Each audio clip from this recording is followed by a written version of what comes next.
Дарамт доромжлол дундаас попын хаан болж чадсан Майкл Джексоны түүх. Поп хөгжмийн хаан хэмээн өргөмжлөгдсөн алдарт Майкл Джексон Чикаго хотын ойролцоох Гэри хотод 1958 оны 8 дугаар сарын 29-нд Африк гаралтай ажилчин гэр бүлд 10 хүүхдийн 8 дахь нь болон мэндэлжээ. Тэртээ 1949 онд хөл мотой Кэтрин бүсгүй Жозеф Джексон гэгч залуутай суусан тэр нэг явдал хожим Америкийн төдийгүй дэлхийн поп хөгжмийн түүхэнд маш их нөлөө үзүүлнэ гэж хэний толгойд орох билээ.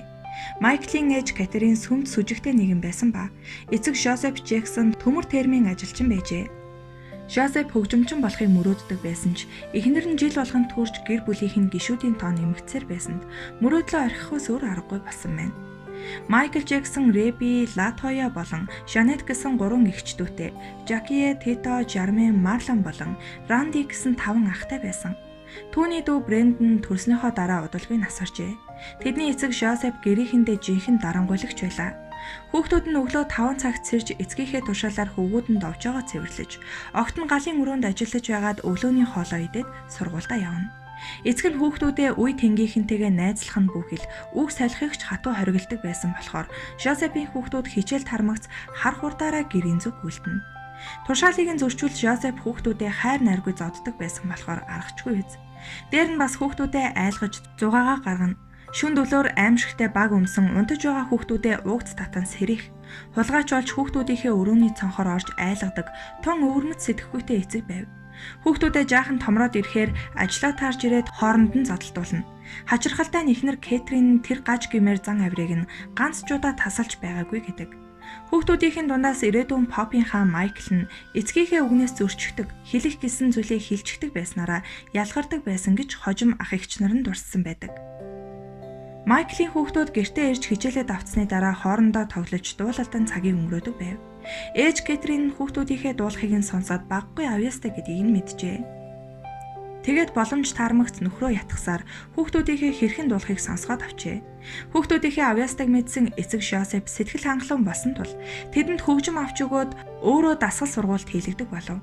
Мэдээж хэрэг өөрийн сургалтын арга болох миний хэлснээр чадахгүй бол алганы амт гэсэн зарчмаар тэднийг сургуулилдаг байлаа.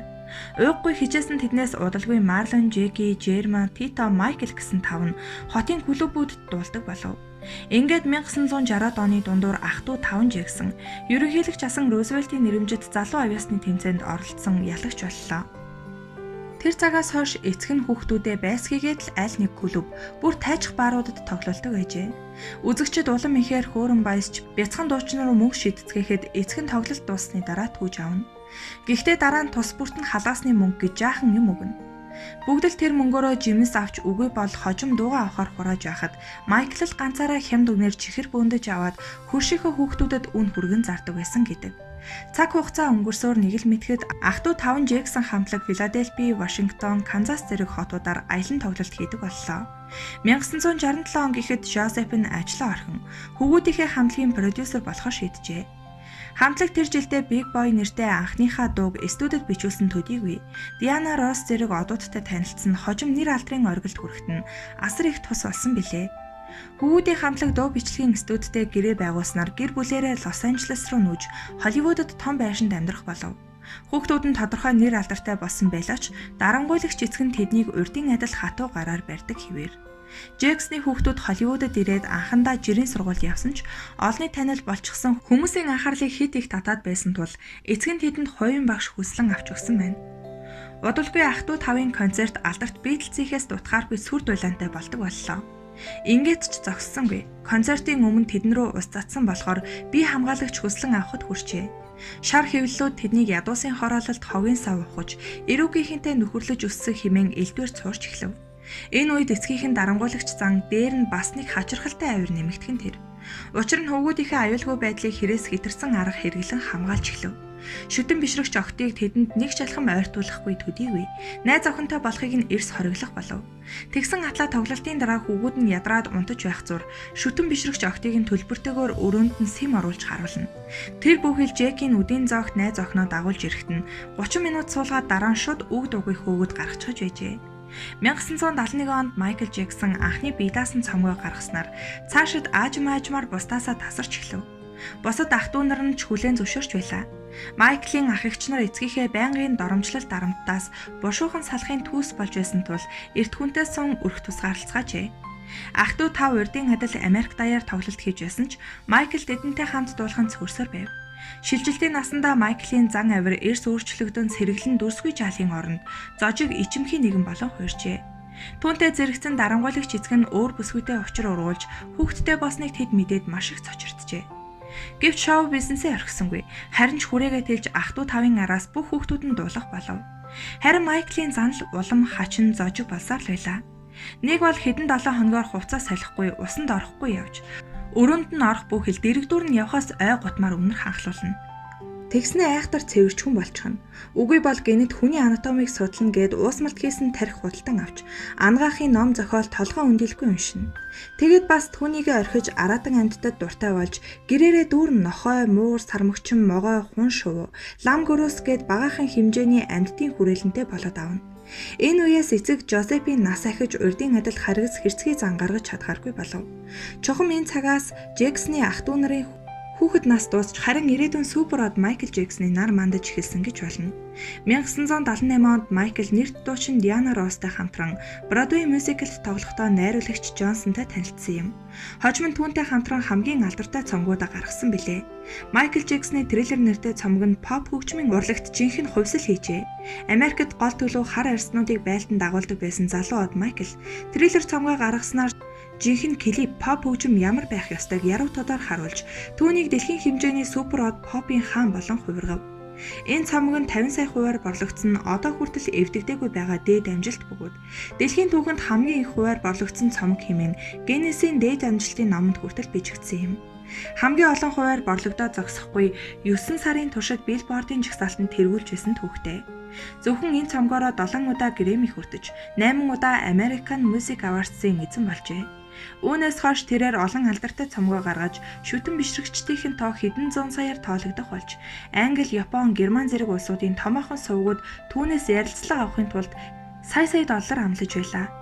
1980-ад онд Майкл Джексны эд мандаж байсан үе.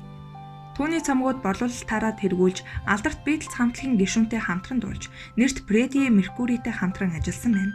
Африкийн орнуудад туслахыг уриалсан бид нэг дэлхийд уг Ричитэй хамтран зохиож хамгийн алдартай дуучдаар дуулсан юм. Уг бүтээлийн ачаар тухайн үедээ 62 сая долларын хандив цуглуулж, Этиопийн өсвөлөнд нэрвэгдсэн хүүхдүүдэд тусламж олгон илгээж байсан түүхтэй. 1984 онд нэр дуучны хувьд нэлээд хатуу жил байв.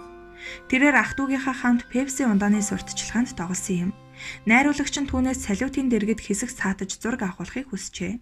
Гэтэл үсэнд нь оч өсөрч юу ч үгүй шатсан байна. Нилээд түлэгдсэн тэрээр Pepsi компаниас хэдэн сая долларын нөхөн төлбөр авах ёстой байсан. Гэвч энэ мөнгөөрөө өөрийн нэрэмжит хүүхдийн түлэнхийн төв байгуулжээ. Түүний буйны үйл ажиллагаа үүнээс эхэлсэн бөгөөд амьдралынхаа сүүлийн мөч хүртэл энэ чиглэлээр идэвхтэй үйл ажиллагаа явуулсан юм. Витилко хэмээх арьс сайхан өвчин түлэгдэлийн улмаас сэтэрчээ. Тиймээс тайзан дээр гарахтаа нилээд будаг түрхэж аль болох наранд бие ил гарахгүй байхаас өөр арга байгаагүй аж. Түүнээс гадна бэртлийн улмаас байнга өвчин намдах им хэрэглэх болсон. Удалгүй хуйхныхаа арьсыг солиулах местаас л хэлгэж дараа нь гой сайхны хагалгаанд орж хамар эрүүгээ янзлуулжээ. Халдвар авахаас айсандаа хүмүүстэй бэлитэй гараар мэдлдэг болов. Мөн мах идэхэ болсон зэрэг нь түүний гадаад төрх нилийн өөрчлөлт нөлөөлсөн. Арьсаа сольж цагаан болгож өөрчилснөөр олон мянган хар арьсд хүмүүсийн уурыг хүргэжээ. Энэ талаар хэвлэл мэдээллийн хэрэгслээр байнга бичдэг байв. Жил өнгөрөх тусам Майклийн арьсны өвчин хүндэрч гадаа гарахтаа малгай өмсч нүрээ аль болох далталж байв. Зарим нь түүнийг цагаан арьстай болохыг хүсдэг хэмээн ярьдаг байсан боловч нэрт дуучин үүнийг үгүйсгдэг байлаа.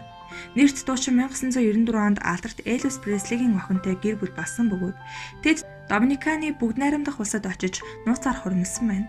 Гэвч 2 жилийн дараа тэд салсан юм. Майкл Джексон хожим Debbie Rowe хэмээх сувилагч бүсгүйтэй гэрлэж, Debbie Rowe түүний ууган хүү охин хоёрыг нь төрүүлжээ. Отхон хүүг нь тээгчих төрүүлсэн юм. Энэ нь Джексоныг тойрсон бас нэгэн дуулан зэдэг болж байв. Хүүхдүүдээ олонний нүднээс нууж гадагшаа гарахтаа бүгд баг зүудэг байжээ. Нэр алдрын оргилд хүрсэн хэдийч Майкл Джексоны амьдрал гоныг эмгэнэлээр дүүрэн байсан юм. Майклыг 2 чудаа насанд хүрээгүй хүүхдийг садар саманд уруу татсан хэрэгээр буруутгаж байсан ч шүүх хурлаар Майклийн эсрэг баримт нь хангалтгүй хэмээн үтсэн тул буруугүй гэсэн шийдвэр гаргаж байв. Байнга сэтгэл санааны дарамтанд байсан түүний эрүүл мэндэд сөргөөр нөлөөлсөн юм. Майкл нэг хэсэг Бахрейний ханхуугийн урилгаар тус улсад амьдарч байсан ч ханхуу түүнийг гэрээний заалтаа зөрчсөн хэмээн шүүхэд өгч $1 сая нэхэмжилж байсан билээ. Ийхүү 2009 оны 6 дугаар сарын 25-ны өдөр алдарт Майкл Жексон таалалд өсч дэлхийн нийтийг уй гашуу тавталсан билээ. Сарны явдлаараа алдарсан түүнийг нас барсны дараа Sony компани тэдний гэр бүлтэй Жексоны 10 шин цомгийг гаргах гэрээ байгуулсан юм. Хүн чармайвал ямар их амжилтанд хүрч болдгийн гайхамшигт үлгэр жишээг Жексоны амьдралаас харж болно. Тэр тоо томшгүй олон шагналын эзэн.